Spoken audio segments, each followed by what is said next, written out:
నిన్న ఖతార్‌లోని one of the largest gas unit పైన ఇరాన్ వాళ్ళు అటాక్ చేశారు. దాని గురించి మనం మాట్లాడుకున్నాం కదా!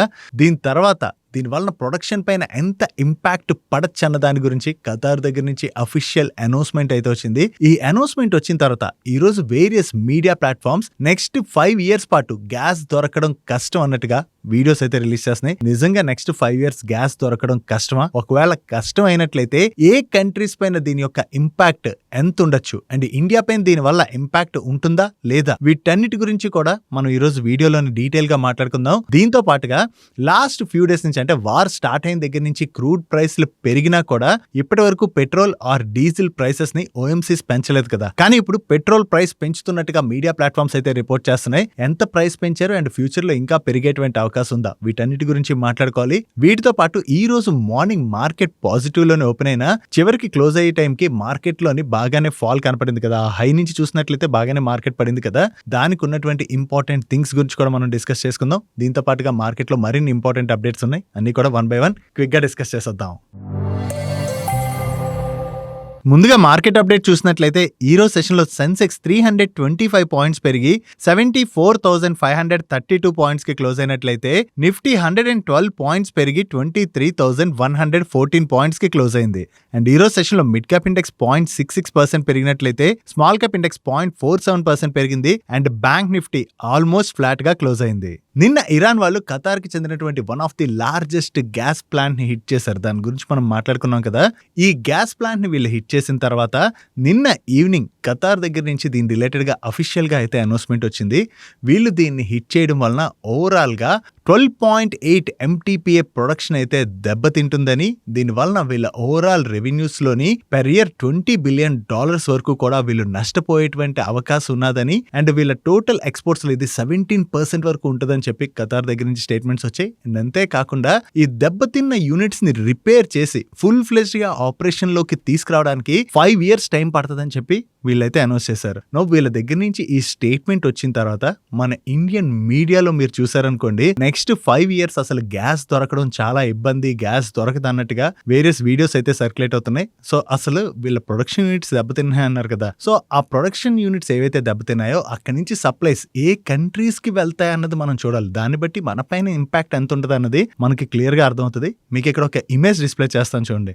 ఈ దెబ్బతిన్నటువంటి గ్యాస్ ప్లాంట్ లో మీరు అబ్జర్వ్ చేశారనుకోండి, ఇక్కడ ఇంటూ మార్క్స్ కనబడుతుంటే చూడండి ఇమేజ్ లోని T4 అండ్ T6 ఈ 2 ట్రైన్స్ మీద అటాక్ అయితే జరిగింది. అవే దెబ్బతిన్నాయి. మన ఇండియాకి గ్యాస్ సప్లై T3 ట్రైన్ నుంచి జరుగుతుంది. సో దీనిపైన అయితే ఎటువంటి అటాక్ జరగలేదు. ఇక్కడ ఎటువంటి ప్రాబ్లం కూడా లేదు. సో మన ఇండియాకి చెందినటువంటి అంటే మన ఇండియాకి సప్లై వచ్చేటువంటి ఈ గ్యాస్ ట్రైన్ పైన ఎటువంటి ఇంపాక్ట్ లేదు కాబట్టి మనకి సప్లై అయితే నిలిచిపోకపోవచ్చు అని చెప్పి వేరియస్ ఎక్స్పర్ట్ షేర్ చేస్తున్నారు. అండ్ అంతేకాకుండా ఈ దెబ్బతిన్న యూనిట్స్ లో సప్లైస్ ని ఒకవేళ మన దానికి మార్చాలనుకున్నా కూడా, షిఫ్ట్ చేయాలి అనుకున్నా కూడా అంత ఈజీ కాదని చెప్పి వీళ్ళైతే షేర్ చేయడం జరిగింది. ఓవరాల్ గా దీన్ని బట్టి మనం చూసినట్లయితే మన ఇండియాకి గ్యాస్ సప్లై రిలేటెడ్ గా మరీ అంత భయపడాల్సినటువంటి పని లేదు.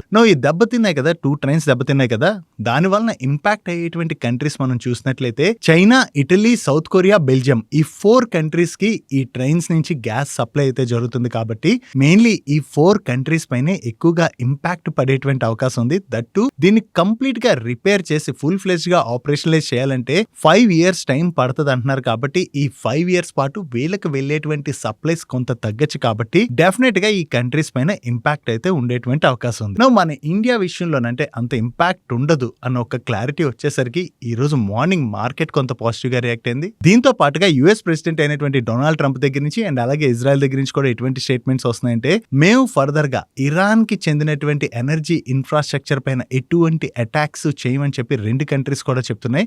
వీళ్ళు ఒకవేళ అటాక్ చేయకపోతే ఈవెన్ ఇరాన్ కూడా చెప్పింది కదా, మా ఎనర్జీ ఇన్ఫ్రాస్ట్రక్చర్ పైన అటాక్ చేస్తే మేము తిరిగి గల్ఫ్ కంట్రీస్ లో ఉన్నటువంటి ఎనర్జీ ఇన్ఫ్రాస్ట్రక్చర్స్ అయితే అటాక్ చేస్తామని చెప్పి వాళ్ళు చెప్పారు కదా. ఇప్పుడు యుఎస్ అండ్ ఇజ్రాయెల్ అటాక్ చేయలేనట్లయితే వాళ్ళు కూడా అటాక్ చేయరు. కాబట్టి ఈ ఎనర్జీ ఇన్ఫ్రాస్ట్రక్చర్ దెబ్బ తినకపోవచ్చు అని చెప్పి హోప్స్ బిల్డ్ అవడంతోనే నిన్న అంతలా పెరిగినటువంటి క్రూడ్ ఆయిల్ ప్రైస్లు ఈ రోజు కొంత కూల్ ఆఫ్ అయ్యాయి. దాంతోనే మార్నింగ్ అయితే మార్కెట్ పాజిటివ్ గా రియాక్ట్ అయింది. మార్నింగ్ మార్కెట్ లో పాజిటివ్ మూమెంటం కనపడినా కూడా మార్కెట్ మార్కెట్ క్లోజ్ అయ్యేటందుకు మీరు అబ్జర్వ్ చేశారనుకోండి, తిరిగి మన మార్కెట్లో సెల్ ఆఫ్ అనేది కనపడింది కదా.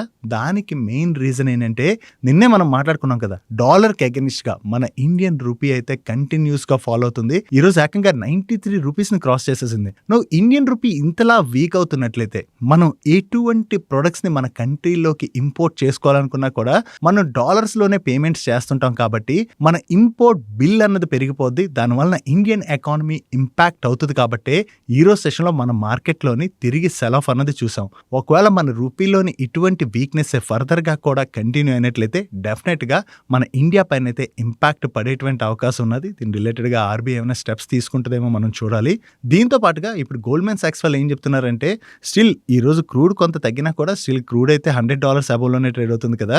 నో మిడిల్ ఈస్ట్ లో జరుగుతున్నటువంటి ఈ సిచ్యువేషన్ కంట్రోల్లోకి రాకపోతే కమింగ్ చాలా ఇయర్స్ పాటు క్రూడ్ ఆయిల్ ప్రైస్ అయితే $100 అబోవ్ లోనే ట్రేడ్ అవ్వచ్చు అని చెప్పి వీళ్ళైతే ఎస్టిమేషన్స్ రిలీజ్ చేస్తున్నారు. సో వీళ్ళు చెప్తున్న దాని ప్రకారం నెక్స్ట్ కొన్ని ఇయర్స్ పాటు క్రూడ్ ప్రైస్లు కనుక $100 అబోవ్ లో కనుక ట్రేడ్ అయినట్లయితే డెఫినెట్ గా మన ఇండియా పైననే కాదు వరల్డ్ ఎకానమీస్ అన్నిటిపైన కూడా దాని యొక్క ఇంపాక్ట్ అయితే పడేటువంటి అవకాశం ఉంది. నో మిడిల్ ఈస్ట్ లో జరుగుతున్నటువంటి ఈ ఇష్యూ త్వరగా ముగిసిపోతే ఓకే. అంటే ఇప్పుడు ప్రెసెంట్ చూసినట్లయితే డొనాల్డ్ ట్రంప్ కావచ్చు, త్వరలోనే వార్ ముగిసిపోవచ్చు, వార్ అయితే ముగిసిపోయే సిచ్యువేషన్స్ ఉన్నాయన్నట్టుగా చెప్తున్నారు. నిజంగా వీళ్ళు చెప్తున్నట్టుగా వార్ త్వరగా ఎండ్ అయ్యి స్ట్రైట్ ఆఫ్ హార్మోస్ కనుక కంప్లీట్ గా ఓపెన్ అయినట్లయితే ఓకే. అలా కాకుండా మిడిల్ ఈస్ట్ లో ఈ టెన్షన్స్ కనుక ఫర్దర్ గా కూడా కంటిన్యూ అయినట్లయితే క్రూడ్ ప్రైస్లు పెరగచ్చు, ఈవెన్ గ్యాస్ ప్రైస్ కూడా పెరిగేటువంటి అవకాశం ఉన్నది. కాబట్టి డెఫినెట్ గా అది ఓల్డ్ ఎకానమీస్ కి అయితే పాజిటివ్ కాదు. ఈవెన్ మీరు ఈ రోజు అబ్జర్వ్ చేశారనుకోండి, ఇన్ని రోజులు మన పెట్రోల్ డీజిల్ ప్రైస్లు పెరగలేదు కదా, క్రూడ్ ఆయిల్ ప్రైస్లు పెరిగినా కూడా. కానీ ఈ రోజు సెషన్ లో మీరు చూసినట్లయితే వేరియస్ ఓఎంసీస్ ప్రీమియం పెట్రోల్స్ ఉంటుంది కదా, అంటే పవర్ పెట్రోల్ అని ఇలా ప్రీమియం పెట్రోల్స్ ఉంటాయి కదా, ఆ పెట్రోల్ ప్రైస్ ని పెర్ లీటర్ ₹2 పెంచినట్లుగా మీడియా ప్లాట్ఫామ్స్ అయితే అప్డేట్ చేస్తున్నాయి. కొన్ని ఓఎంసీస్ అయితే ₹2 పైన పెంచినట్టుగా కూడా అప్డేట్స్ అయితే వస్తున్నాయి. సో ఆల్రెడీ వీళ్ళు ఇప్పుడు ఈ ప్రీమియం పెట్రోల్ ప్రైస్లు పెంచారు కదా, normal petrol are diesel price కూడా ఫ్యూచర్ లో పెరిగేటువంటి అవకాశం ఉంది డెఫినెట్ గా. ఒకవేళ క్రూడ్ ప్రైస్ ఇలాగే కంటిన్యూ అయితే గవర్నమెంట్ దాన్ని పాస్ ఆన్ చేయకుండా ఉంటుందా? అటువంటి సిచ్యువేషన్ అయితే లేదు కదా. మైట్ బి ఇప్పుడు ఎలక్షన్స్ ఉన్నాయి కదా వేరియస్ అదర్ స్టేట్స్ లోని, ఆ ఎలక్షన్స్ అయ్యే వరకు గవర్నమెంట్ అయితే పెంచకపోవచ్చు. కానీ వన్స్ ఎలక్షన్ కనుక కంప్లీట్ అయిపోయినట్లయితే డెఫినెట్ గా government petrol and diesel price ని పెంచేటువంటి అవకాశం ఉంది. పెట్రోల్ అండ్ డీజిల్ ప్రైస్లు పెరిగినట్లయితే ట్రాన్స్పోర్ట్ కాస్ట్ అన్నది పెరిగిపోతుంది. దాని యొక్క ఇంపాక్ట్ వేరియస్ ఇండస్ట్రీస్ పైన పడచ్చు అండ్ తిరిగి మన ఇండియాలోని ఇన్ఫ్లేషన్ కూడా పెరిగేటువంటి అవకాశం ఉంది. సో అందుకని ఇప్పుడు ఈ మిడిల్ ఈస్ట్ లో జరుగుతున్నటువంటి వార్ మన కంట్రీకనే కాదు గ్లోబల్లీ అన్ని కంట్రీస్ కి కూడా ఇది త్వరగా ఎండ్ అవడం అన్నది చాలా ఇంపార్టెంట్. ఫర్దర్ గా కంటిన్యూ అయినట్లయితే మాత్రం డెఫినెట్ గా దీని యొక్క ఇంపాక్ట్ వరల్డ్ ఎకానమీస్ అన్నిటిపైన కూడా పడేటువంటి అవకాశం ఉన్నది అనేది గుర్తుపెట్టుకోవాలి. డైలీ మార్కెట్ లో ఉండేటువంటి ఇటువంటి ఇంపార్టెంట్ ఇన్ఫర్మేషన్ ని మీకు డీటెయిల్ గా షేర్ చేయడానికి మన టీం పెడుతున్నటువంటి ఎఫర్ట్స్ కనుక వీడియో చూస్తున్న ఏ పాయింట్ ఆఫ్ టైం లో మీకు హెల్ప్ఫుల్ అయినట్లయితే మన వీడియోని మర్చిపోకుండా లైక్ చేయడానికి ప్రయత్నించండి. Next coming to the stock of the day. ఈ రోజు స్టాక్ ఆఫ్ ది డే లో మనం మాట్లాడుకోబోయేది ఐటీ స్టాక్స్ గురించి మాట్లాడుకోబోతున్నాం. దానికి కారణం యుఎస్ లిస్టెడ్ కంపెనీ అయినటువంటి యాక్సెంచర్ వాళ్ళ నెంబర్స్ అయితే వచ్చాయి. నెంబర్స్ విషయం కాన్సెప్ట్ పక్కన పెడితే వీళ్ళు ప్రీవియస్ గా 2026 ఇయర్ కి వీళ్ళ రెవెన్యూ రిలేటెడ్ గా ఏదైతే గైడెన్స్ ఇచ్చారో దాన్ని అయితే అప్వర్డ్ రివైజ్ చేశారు. ప్రీవియస్ గా 2026 లో వీళ్ళ రెవెన్యూస్ లో 2 to 5% గ్రోత్ డెలివర్ చేయొచ్చు అని వీళ్ళైతే గైడెన్స్ ఇచ్చినట్లయితే దాన్ని ఇప్పుడు 3 to 5% కి రివైజ్ చేశారు. నువ్వు యాక్సెంచర్ దగ్గర నుంచి ఎప్పుడైతే ఈ గైడెన్స్ రివిజన్ వచ్చిందో దాంతోనే ఈ రోజు సెషన్ లో మార్నింగ్ నుంచి కొంత ఐటీ స్పేస్ లోని మనకి పాజిటివ్ మూమెంటం అయితే కనపడింది.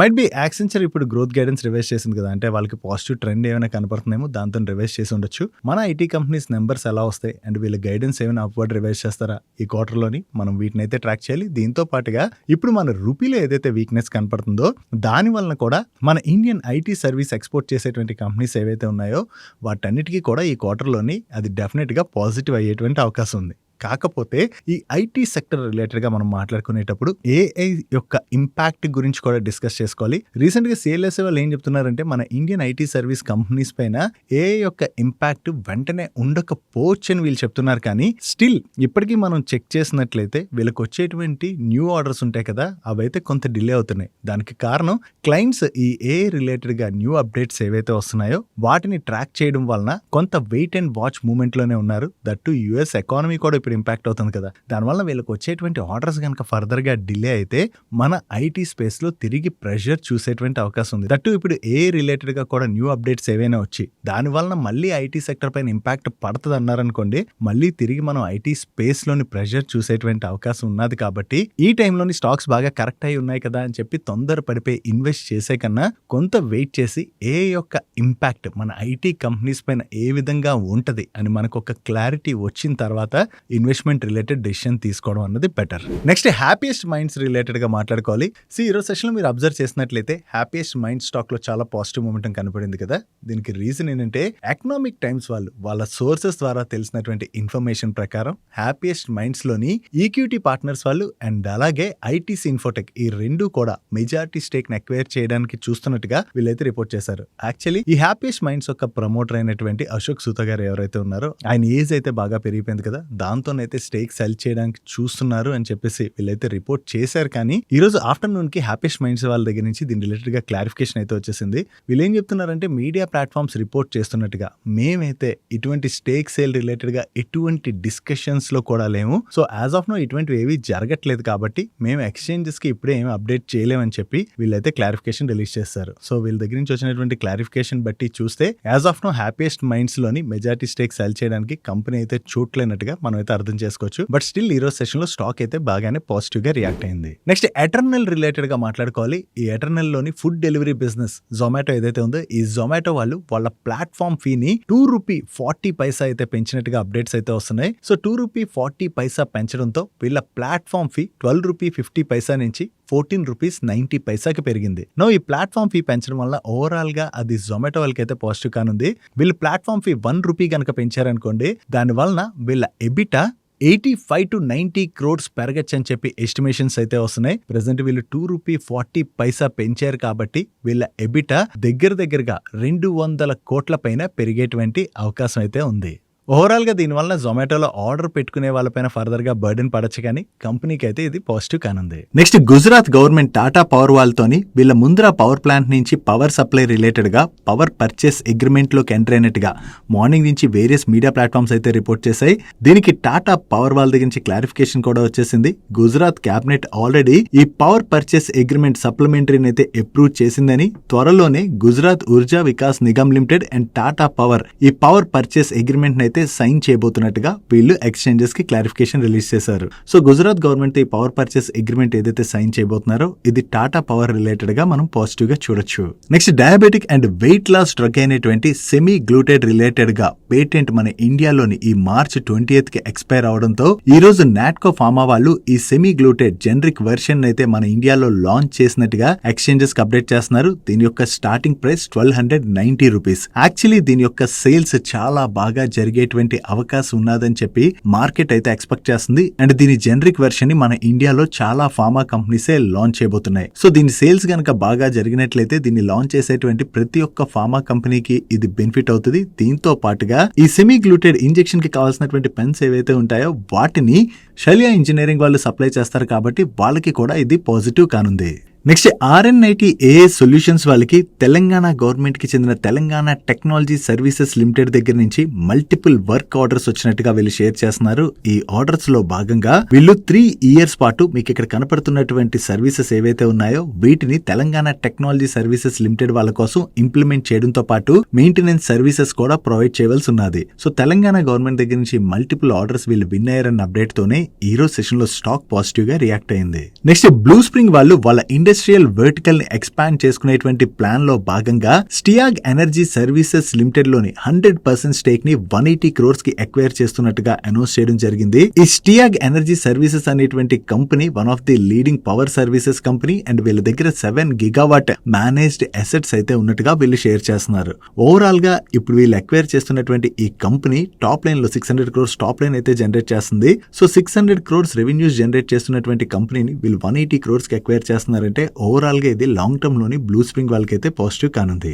నెక్స్ట్ పటేల్ ఇంజనీరింగ్ వాళ్ళకి డార్జిలింగ్ హైడ్రో పవర్ లిమిటెడ్ వాళ్ళ దగ్గర నుంచి కొత్తగా ఒక కాంట్రాక్ట్ వచ్చింది. Contract value approximately 230 crores and ఈ కాంట్రాక్ట్ లో భాగంగా వీళ్ళు 1125 megawatt Darjeeling hydro electric power project ఏదైతే ఉన్నదో దీని యొక్క ప్రీ కన్స్ట్రక్షన్ వర్క్స్ అయితే చేయవలసి ఉన్నది. Next PN Gadgil jewellers limited వాళ్ళు ఈ గుడి పడవా ఫెస్టివల్ లోని దగ్గరగా 170 crores వర్త్ సేల్స్ అయితే చేశామని లాస్ట్ ఇయర్ తో కంపేర్ చేస్తే ఈ పీరియడ్ లోని వీళ్ళ సేల్స్ లో 38% గ్రోత్ అయితే కనపడినట్టుగా వీళ్ళు షేర్ చేస్తున్నారు. దీంతో ఈ ఫైనాన్షియల్ ఇయర్ లోని వీళ్ళు 10,000 crores రెవెన్యూ మైల్ స్టోన్ ని సర్పాస్ చేసినట్టుగా వీళ్ళు ఎక్స్చేంజెస్ కి అప్డేట్ చేయడం జరిగింది. నెక్స్ట్ అరబిందో ఫార్మా వాళ్ళ సబ్సిడరీ కంపెనీ అయినటువంటి ఎపిటోరియా ఫార్మా ప్రైవేట్ లిమిటెడ్ వాళ్ళకి చెందినటువంటి తెలంగాణ సంగారెడ్డి డిస్ట్రిక్ట్ పాసమైలారం విలేజ్ లో ఉన్నటువంటి ఏపీఐ మ్యానుఫ్యాక్చరింగ్ ఫెసిలిటీలోని యుఎస్ఎఫ్డిఏ లాస్ట్ December 1st నుంచి December 12th మధ్యన ఇన్స్పెక్షన్ కండక్ట్ చేసి వీళ్ళకి ఫార్మ్ 483 తోని 3 అబ్జర్వేషన్స్ అయితే ఆల్రెడీ ఇష్యూ చేసింది. ఇప్పుడు దీనిలో భాగంగా ఈ మ్యానుఫ్యాక్చరింగ్ ఫెసిలిటీకి USFDA voluntary action indicated status తోని ఎస్టాబ్లిష్మెంట్ ఇన్స్పెక్షన్ రిపోర్ట్ అయితే ఇష్యూ చేయడం జరిగింది. సో దీంతో ఈ ఇన్స్పెక్షన్ అయితే సక్సెస్ఫుల్లీ క్లోజ్ అయినట్టుగా మనం అర్థం చేసుకోవచ్చు. ఒకవేళ ఈ ఇన్స్పెక్షన్ లో వీళ్ళకి అఫీషియల్ యాక్షన్ ఇండికేటెడ్ స్టేటస్ వచ్చినట్లయితే అది వీళ్ళ రిలేటెడ్ గా నెగిటివ్ అయి ఉండేది. That's it for today's daily munch. ఈ రోజు డైలీ మంచ్ లో మేము షేర్ చేసిన ఇన్ఫర్మేషన్ మీకు హెల్ప్ఫుల్ అయినట్లయితే మన వీడియోని లైక్ చేస్తూ ఛానల్ సబ్స్క్రైబ్ చేసుకోవడం మర్చిపోకండి. నేను చంద్రశేఖర్ పత్రి మరొక ఇంట్రెస్టింగ్ వీడియోతో కలుద్దాం. Good night and happy weekend.